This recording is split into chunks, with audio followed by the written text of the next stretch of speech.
자, 그 다음에 드디어 이제 페인이 왔는데, 자, 저희의 그 레스트 템플릿은 네, 뭔가 리본 클라이언트는 그렇게 아름답진 않아요, 솔직히. 그 뭔가 기술적으로는 너무 좋은데, 근데 뭔가 그 프로그래밍 관점으로는 좋지가 않죠.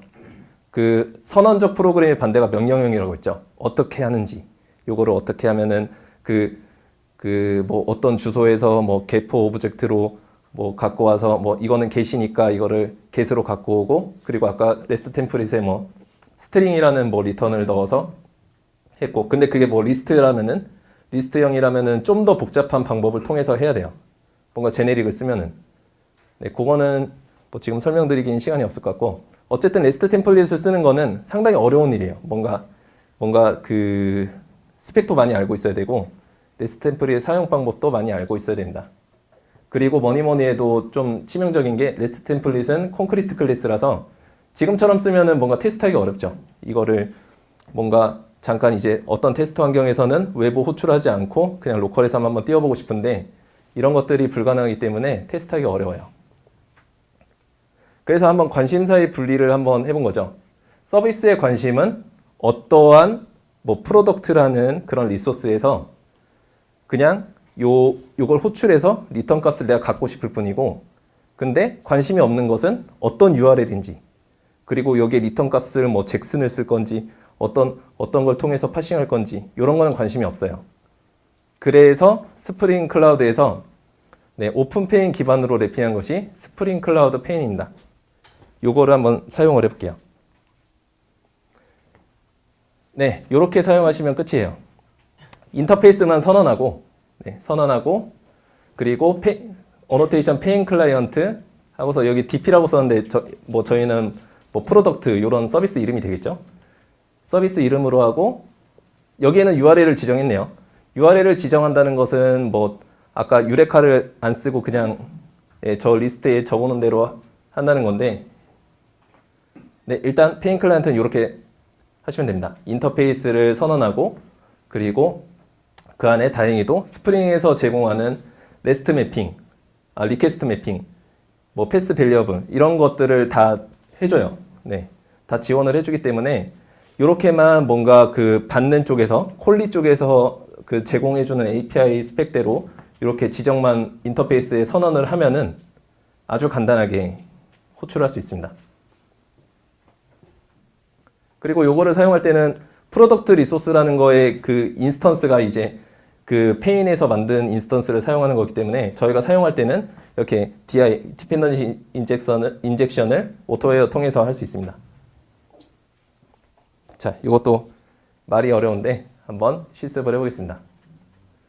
자, 디스플레이에서 프로덕트 호출할 때 페인을 통해서 한번 해볼게요. 자, 요 디펜던시를 추가해 주시고요. 자, 요거는 디스플레이 쪽에만 있으면 되겠죠. 호출하는 쪽에만 오픈 페인을 하나 추가해 주겠습니다.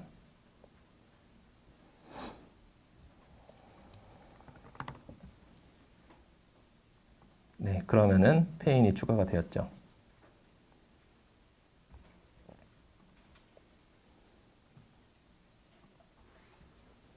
그리고 네, 이것도 마찬가지로 어노테이션 하나 추가해 줘야 돼요. 내가 페인 클라이언트를 사용하겠다고 이렇게 선언을 해 주셔야 됩니다. 디스플레이 어플리케이션에 enable 페인 클라이언트를 추가하겠습니다. 디스플레이 어플리케이션에 enable 페인 클라이언트 네, 추가를 하고요. 네, 인터페이스를 추가해 볼게요. 프로덕트 리모트 서비스가 저희가 있었는데 이거 말고 페인 프로덕트 리모트 서비스라는 인터페이스를 하나 만들어 보겠습니다. 네, 마찬가지로 서비스 안에 페인 프로덕트 리모트 서비스를 인터페이스로 네, 만들어 보겠습니다.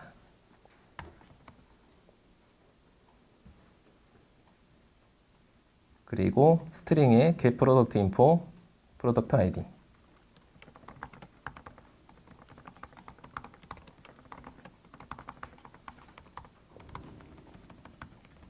네, 인터페이스 선언했어요. 자, 요거를 네, 이제 인터페이스를 선언했으니까 여기에 어노테이션을 붙여볼게요. 이 인터페이스의 어노테이션을 페인 클라이언트. 자, 페인 클라이언트로 네임은 프로덕트. 이건 서비스 아이디죠. 네임은 프로덕트라는 서비스 아이디를 추가하고 그리고 네, 이거 한번 해보죠. URL도 넣는 걸로 한번 해보겠습니다. URL은 근데 느낌 오시죠? 여기 URL을 넣는 것과 넣지 않는 것의 차이. 자, URL을 8082 넣고요. 네, 리퀘스트 매핑을 그대로 지원해 준다고 했죠. 리퀘스트 매핑에 요거는 get이다. 뭐 뭐였죠? 프로덕트의 프로덕트 아이디. 그리고 마찬가지로 패스 베리어블을 하나 만들겠습니다. 되게 재밌지 않나요? 컨트롤러 안에가 아니고 이렇게 완전 생뚱맞은 서비스 안에 리퀘스트 매핑이 있는 게 되게 좀 재밌더라고요, 저는. 네, 패스 베리어블의 프로덕트 아이디. 이거 넣어야 됐었나? 자, 이제 페인 클라이언트를 만들었습니다. 네, 요게 다 만들어진 거예요. 자, 여기에서 이제 요거를 사용하는 쪽을 가볼게요. 네, 사용하는 쪽에서 마찬가지로 DI를 파이널 통해서 받아볼게요. 뭐 오토와이어에도 똑같습니다. 상관없어요. 페인 리모트 프로덕트 리모트 서비스. 그리고 오류난 데서 네, Alt 엔터 누르면은 add constructor 파라미터를 통해서 네, 아주 간단하게 리팩토링이 되죠. 자, 그러면은 이제 REST 템플릿을 호출했던 부분을 바꿔보겠습니다. 리턴에 페인 프로덕트 리모트 서비스의 get 프로덕트 인포에 아까 했던 대로 제가 지금 잘못했어요. 네, 여기가 아니죠. 네, 여기가 아니고 컨트롤러여야죠. 네, 제가 이상한 데 했네요. 다시 지우고 컨트롤러로 가겠습니다. 컨트롤러에서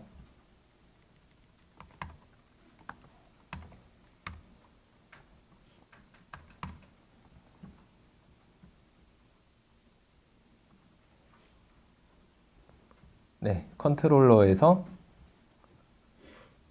이 get 프로덕트 인포로 호출하던 부분을 네, 리턴을 페인을 통해서 호출하는 걸 바꿔보겠습니다.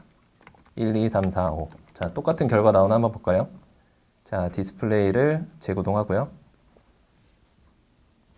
네, 디스플레이를 실행해 보겠습니다. 네, 그럼 똑같은 게 나왔어요. 자, 이 차이점이 느껴지시나요? 되게 좋죠? 자, 여기에서 유레카를 하는 것도 되게 간단합니다. 뭐 자세한 설명할 거 없이 이렇게만 하면 돼요. 페인 클라이언트의 네, 이 부분만 이제 지우시면은 유레카 사용하는 걸로 바뀝니다. 정확히 말씀드리면은 페인 클라이언트라는 게 내부적으로 리본을 사용해요. 네, 리본을 사용해서 그 안에 있는 로드 밸런싱을 하는데 그 로드 밸런싱을 유레카 통해서 하려면은 이렇게 URL을 지우시면 됩니다. 만약에 사용하시는 프로젝트들이 유레카를 사용하지 않아요. 그러면은 그냥 여기다가 이제 뭐 원하는 서비스 넣어서 사용하시면 되겠죠. 이거는 사실 MSA가 아니어도 현재 프로젝트에도 되게 간단하게 적용할 수 있는 부분이거든요. 뭐 리본 써도 좋지만 굳이 리본을 쓰느니 이런 페인을 써가지고 만들면 좋습니다. 실제 11번가에서는 거의 모든 API 호출을 페인을 통해서 하고 있고요. 이런 형태로 실제로 진행을 하고 있습니다. 네, 유레카 통한 걸로 바꿔볼게요. 자, 이렇게 하고서 서버를 한번 띄워보면은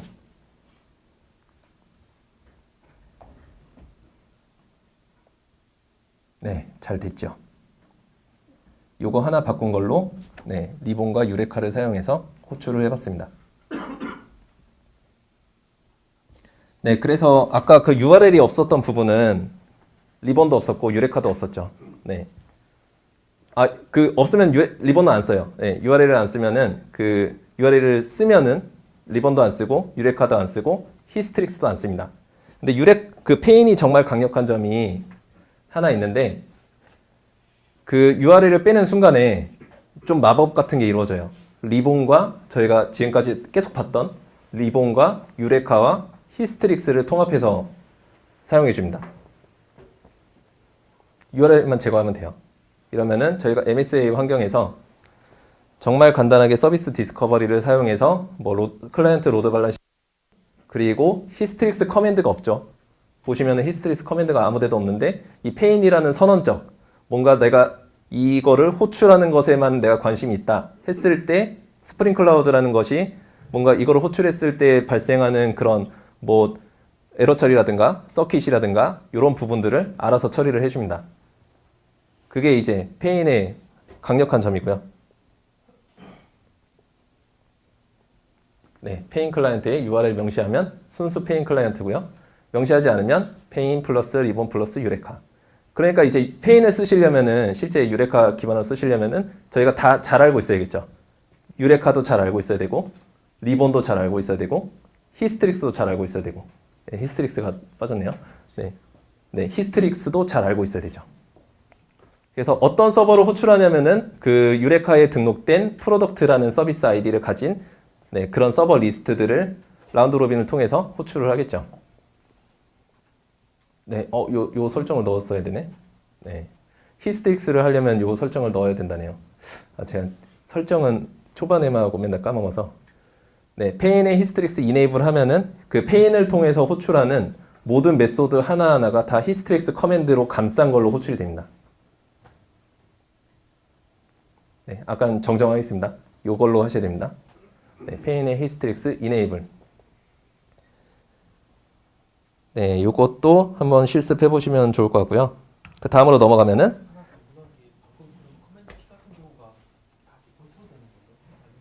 네. 아, 그거는 다음 장에 있습니다. 네, 정말 중요한 부분이죠. 정말 중요한 질문을 해주셨어요. 네, 이 폴백, 일단 폴백부터 설명드릴게요. 폴백은 네, 좀 복잡해요. 요거는 이제 조금 복잡하게 해야 되는데 폴백을 하면은 임플리먼트를 해서 아까 인터페이스를 생성했죠. 그거를 임플리먼트해서 뭔가 그 임플리먼트한 클래스를 하나 만들어야 되고요. 거기다가 지정을 해주고 그리고 페인을 쓰는 쪽에서 폴백은 프로덕트 리소스 폴백 클래스를 하시면 됩니다. 이러면 아까보다는 훨씬 깔끔하죠. 아까는 뭐 스트링을 써서 그걸로만 그 메소드 이름을 써서 했는데 지금은 네, 그 폴백에 대한 클래스를 정의를 하고요. 근데 요거에는 단점이 있어요. 단점이 뭘까요? 딱 코드만 봤을 때 정확히는 그 에러가 난 원인을 알 수가 없습니다. 왜냐면 언어적인 한계죠. 여기에 이게 인터페이스를 상속한 클래스이기 때문에 정확히 그 인터페이스에 있는 메소드의 이름과 시그니처가 똑같아야 되기 때문에 에러를 넣을 부분이 없어요. 자, 그럼 이때는 어떻게 하냐? 폴백 팩토리를 만들어야 됩니다. 잘못 왔나? 네, 폴백 팩토리를 만드시면 됩니다. 네, 이거는 실습은 해보지 않을게요.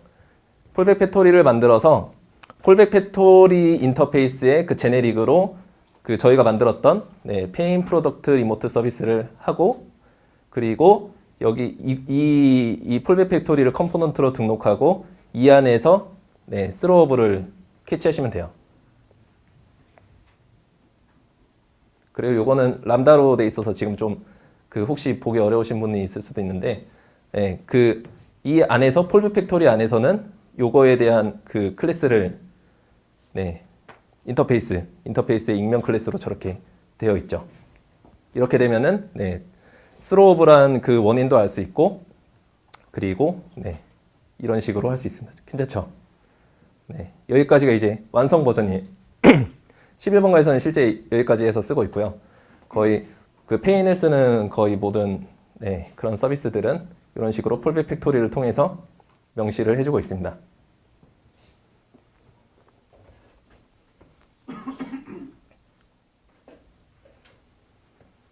네, 이제 그 히스트릭스 이해가 나와야 되는데, 네, 히스트릭스 기본으로 하면 안 되죠. 여기에서 뭐 다양한 설정도 바꿔야 되고 하니까. 근데 여기서는 이제 조금 복잡하죠. 페인의 그 히스트릭스 프로퍼티를 정의하는 방법은 커맨드는 이런 식입니다. 아까 인터페이스 정의한 거에 샵 해놓고 메소드와 그리고 그 인자를 넣어 주시고 이게 기본으로 다 이렇게 되면은 거기에 대한 히스트릭스 설정을 할 수 있어요. 네, 히스트릭스 단위는 그래서 이렇게 페인별로 아까 히스트릭스 커맨드가 페인 그 메소드별로 다 잡힌다고 했잖아요. 그래서 이 커맨드별로 이렇게 설정을 해줄 수 있습니다. 이름을 주의하셔야 돼요.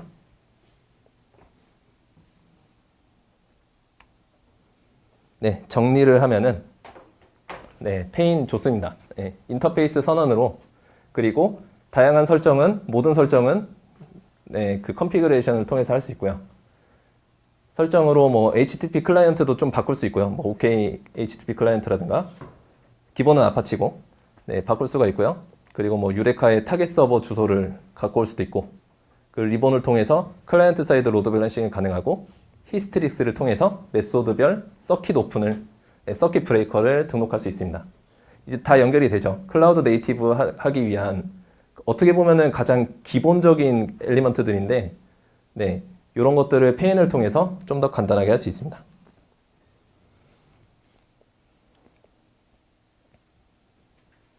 네, 페인을 썼을 때 장애 유형별로 한번 동작을 어떻게 하는지 한번 봐볼게요.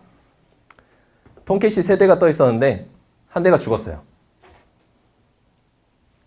특정 서버의 인스턴스가 한 대가 다운되면은 일단 그 유레카에서는 그 30초에 한 번씩 헐트비트를 보낸다고 했죠? 30초에 한 번 맞나? 이것도 갑자기 헷갈리는데 그건 옵션을 보시면은 금방 알 수 있습니다. 네, 헐트비트를 보냈는데 이 서버의 그 송신이 중단됐기 때문에 일정 시간 후에 유레카 서버에서 이 목록에서 사라지겠죠. 그리고 리본에서는 IO 익세션이 발생을 하겠죠. 저희가 바로는 알 수 없어요. 왜냐하면은 유레카 서버로부터 30초에 한 번씩 갖고 와서 이거를 동기화를 하기 때문에 이거는 뭐 아무리 뭘 해도 그 30초라는 그 벽을 깰 수는 없어요. 하지만 그래서 이제 다운됐어도 30초 동안 이걸 찌르겠죠. 다운된 거를.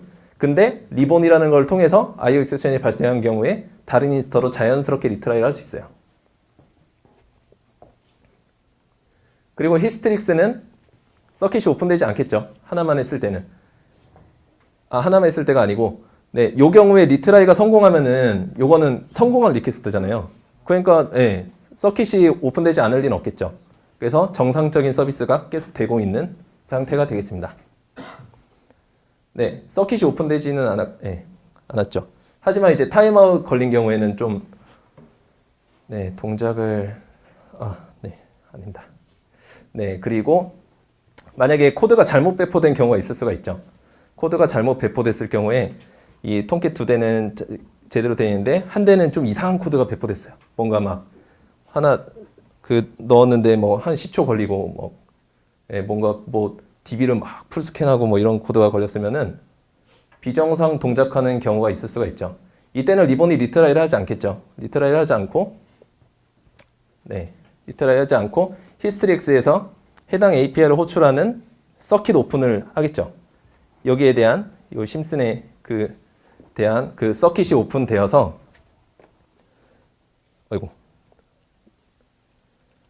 저기로의 오픈이 서킷이 오픈이 될 겁니다. 그래서 히스트릭스가 동작을 하겠죠. 제대로 동작을 할 겁니다.